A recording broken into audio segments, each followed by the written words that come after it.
Ask it or not, the question of this election is, who are Donald Trump's supporters?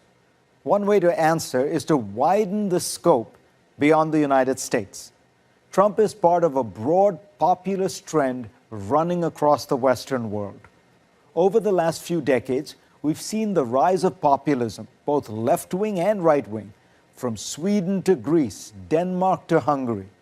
In each place, the discussion tends to focus on forces that are particular to each country and its political landscape. But it's happening in so many countries with so many different political systems, cultures, and histories that there must be some common causes. In an important research paper for Harvard's Kennedy School of Government, Ronald Inglehart and Pippa Norris calculate that European populist parties of the right and left have gone from 6.7% and 2.4% of the vote in the 1960s, respectively, to 13.4% and 12.7% in the 2010s. The most striking finding of the paper, which points to a fundamental cause for this rise of populism, is the decline of economics as the pivot of politics. The way we think about politics today is still shaped by the basic 20th century left-right divide. Left-wing parties advocated for increased government spending, a larger welfare state, and regulations on business. Right-wing parties wanted limited government, fewer safety nets, and more laissez-faire policies. Voting patterns reinforced this ideological divide, with the working class voting for the left and middle and upper classes for the right. Inglehart and Norris note that the old voting patterns have been declining for decades. By the 1980s, they write, class voting had fallen to the lowest levels ever recorded in Britain, France, Sweden, and West Germany. In the United States, it had fallen so low by the 1990s that there was virtually no room for further decline. Today, an American's economic status is a far worse predictor of his or her voting preferences than her views on same-sex marriage.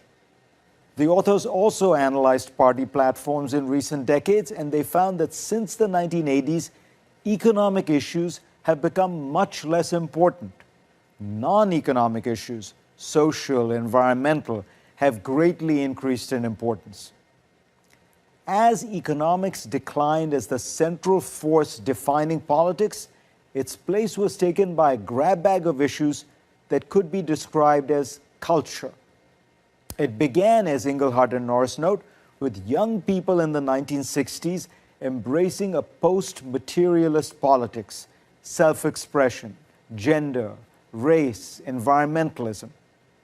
That trend then generated a backlash from older voters, particularly men, who sought to reaffirm the values that they grew up with.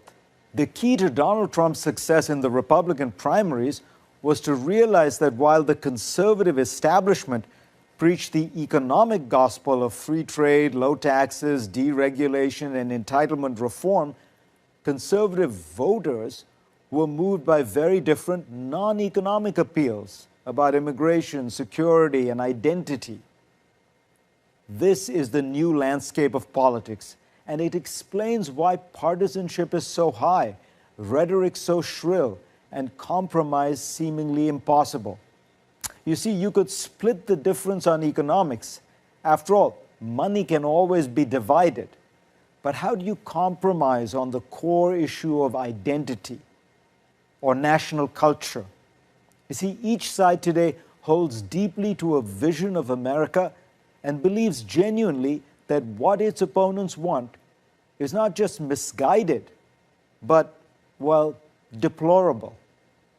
For more, go to CNN.com.